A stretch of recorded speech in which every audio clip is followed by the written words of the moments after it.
اس کا اجر و ثواب بھی آپ کو ملے گا۔ ورنہ اگر مسجد کے اندر تراویح ہو رہی ہے اور آپ الگ الگ پڑھ رہے ہیں، جماعت سے نہیں پڑھ رہے ہیں، تب بھی آپ بری ذمہ ہو جائیں گے، کیونکہ مسجد کے اندر، محلے کے اندر ایک جگہ آپ کی تراویح کی جماعت ہو رہی ہے، اس لیے اس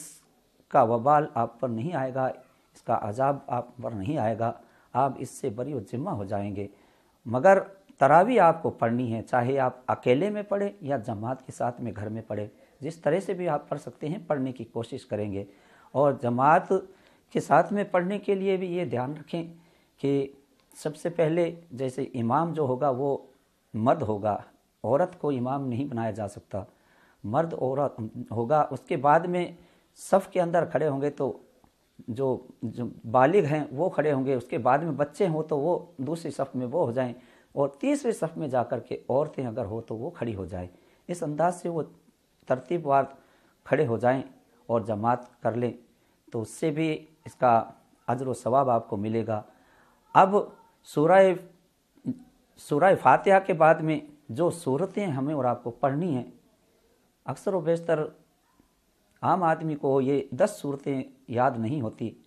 کسی کو 2-4 یاد ہوتی ہے، کسی کو 4-6 یاد ہوتی ہے، 10 تو بہت کم ہی لوگ ہوں گے جن کو 10 صورتیں یاد ہوتی ہے۔ تو اس کے لیے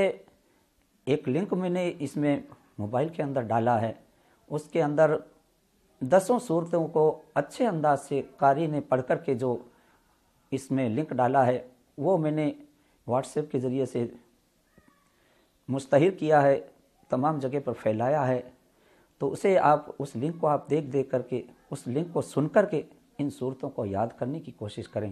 تاکہ آپ اس کو تراویح کے اندر آپ خود پڑھ سکیں، وہ آپ کو یاد بھی ہو جائے گی۔ کیونکہ یہ وقت جو ہے ہم فالتو بیٹھے ہوئے ہیں، بالکل ہمارے کام دھندے بھی نہیں ہیں، اس وقت ہمیں یہ چیزیں اگر ہم یاد کرنے بیٹھیں گے تو اللہ کے فضل و کرم سے ہم ان 10 صورتوں کو یاد بھی کر لیں گے،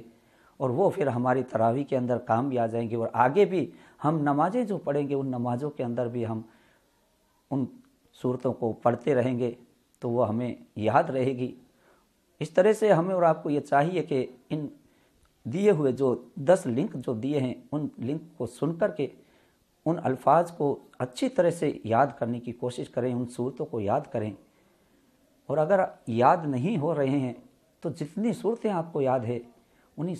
صورتوں کی آپ تکرار کرتے رہیں۔ یعنی مثال کے طور پہ آپ کو اگر چاروں کل یاد ہے تو 2 رکعت کے اندر آپ قل یا الکافرون اور قل هو اللہ پڑھ لی، پھر دوسری 2 رکعت کے اندر قل اعوذ برب الفلق قل اعوذ برب الناس پڑھ لی، اس طرح سے پھر اس کو واپس اس کو لوٹا لیں،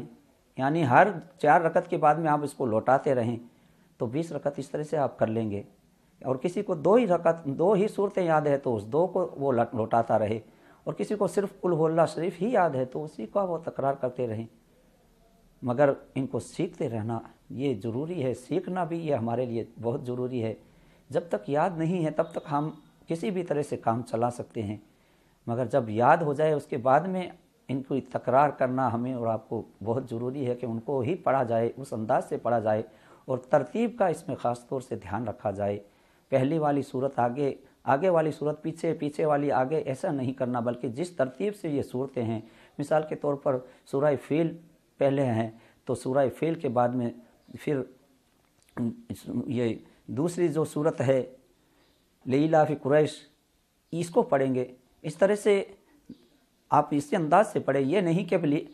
سورہ قریش کو آپ پہلے پڑھ لیں اور سورہ فیل کو بعد میں پڑھیں، یہ نہیں پڑھنا ہے، بلکہ جس ترتیب سے یہ دی ہوئی ہے اسی ترتیب سے آپ کو یاد کریں اور اسی ترتیب سے آپ اس کو پڑھنے کی کوشش کریں۔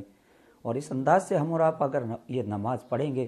تو اللہ تبارک و تعالی ہمیں اجر و ثواب بھی عطا فرمائے گا، اور ان صورتوں کو یاد کرتے رہیں گے تو اللہ کے فضل و کرم سے اس وقت میں ہم ان صورتوں کو اچھی طرح سے یاد کر کے ہم اپنے لیے ذخیرہ بنا لیں گے، اور قرآن کریم کی ایک ایک صورت بلکہ ایک ایک لفظ کے بدلے میں اللہ تبارک و تعالی ہمیں ڈھیروں نیکیاں عطا فرماتا ہے۔ اور اس مہینے کے اندر ہم قرآن کریم کی ان صورتوں کو کی تکرار کرتے رہیں گے تو اس میں تو یہ تو مہینہ وہ برکت والا مہینہ ہے جس میں نیکی کا بدلہ ہمیں، نفل کا بدلہ جو ہے وہ فرض کے برابر دیا جاتا ہے،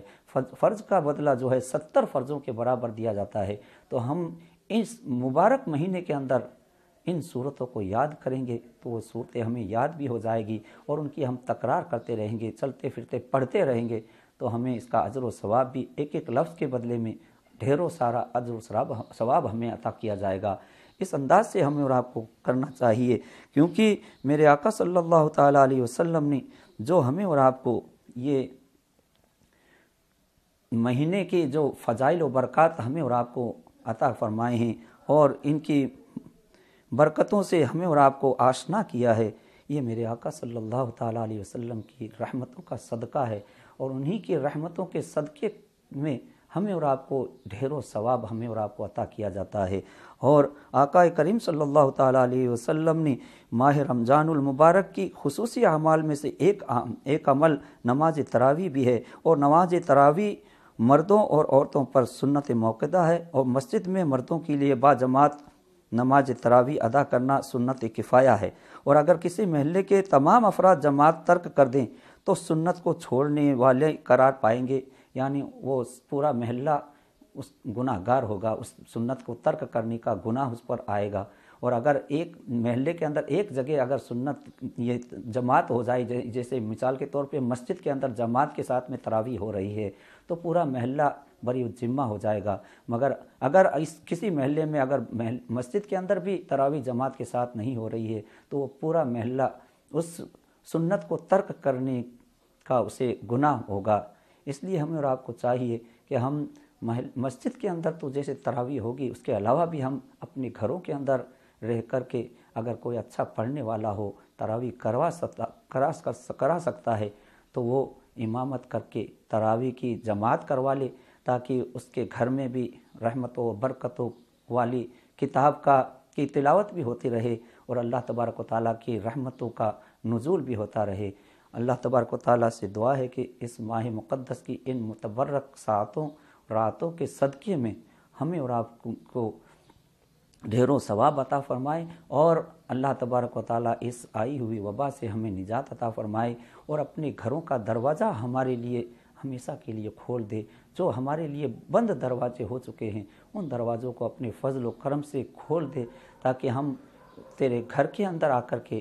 تیری عبادت کر سکیں۔ مالک و مولا سے دعا ہے کہ اللہ تبارک و تعالیٰ ہمیں اور آپ کو 5 وقتہ نماز بجماعت عطا کرنے کی توفیق عطا فرمائے، اور نمازوں کا پابند بنائے، قرآن کریم کی تلاوت کرنے والا بنائے، رب کی تسبیح و تحلیل کرنے والا بنائے۔ آمین ثم آمین، وآخر دعوانا ان الحمد للہ رب العالمین۔ السلام علیکم ورحمۃ اللہ وبرکاتہ۔